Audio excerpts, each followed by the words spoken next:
I mean, even on the packaging, if you have an outer package and an inner package, that could change things.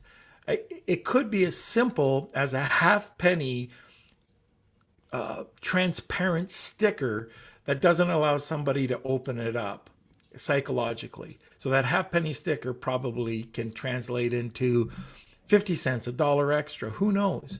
But Oh, all these absolutely. little things, it doesn't have to be product innovation. It can be in packaging, it could be in the whole customer journey or experience. But I would definitely just ask, what can I do to improve this plastic shoe stretcher that nobody else is doing? Absolutely. 100%. Ask your factory, ask customers.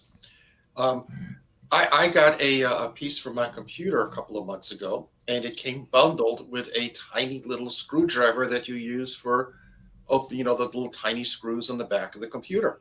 And it's like, that's fabulous. Yeah. Next time I need a computer piece, I'm buying from this company because they did. I mean, that was not an expensive addition, but the value added was, and the fact that it was something that I needed at the time was absolutely brilliant. And I mean, even talking to your factories, I've got a factory in China that does push brooms, industrial push brooms. Oh, that's boring. How can you make that better?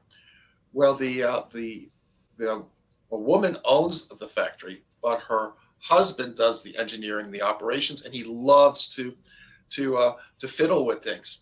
So he created a little thing that's attached to the handle of the broom. That's just a slider. You slide it down, and a hard plastic blade comes out at the end. So people who are doing industrial sweeping can also scrape things off the floor without bending down and picking them up. And he did this himself, and they were using it around the factory, and he was having a great time. They weren't selling it because they weren't on Alibaba. Nobody knew. But all it takes is one person to ask, "Hey, Jack, what is that thing you're using?" Or if you're not there next to him, "Jack, what new things do you have that I haven't seen?" Yeah. And they love that. They absolutely love that because this is more income for them.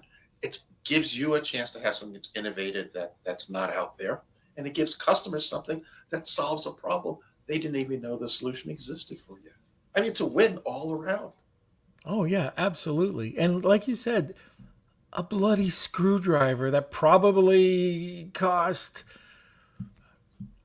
under what, 10 cents? Maybe, Maybe. maybe.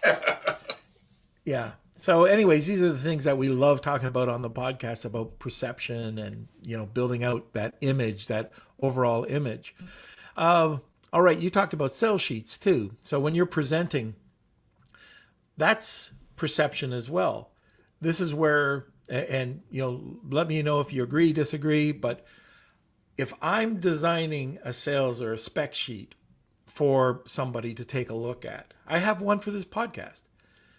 If I went to Fiverr or if I went to some crappy artist because it's the cheapest, person out there, you're going to get back what you pay for. So I can show you presentations, I can show you labels and packaging and all this other stuff that I like. My graphic artists are really good, and I pay the price for it too.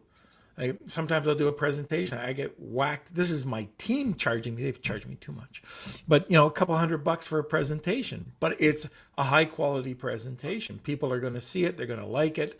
And that's the same thing with a sales sheet. If you go out there with something that looks crappy, well, you're going to get that response back. So, your image, this is the same as an Amazon listing, by the way.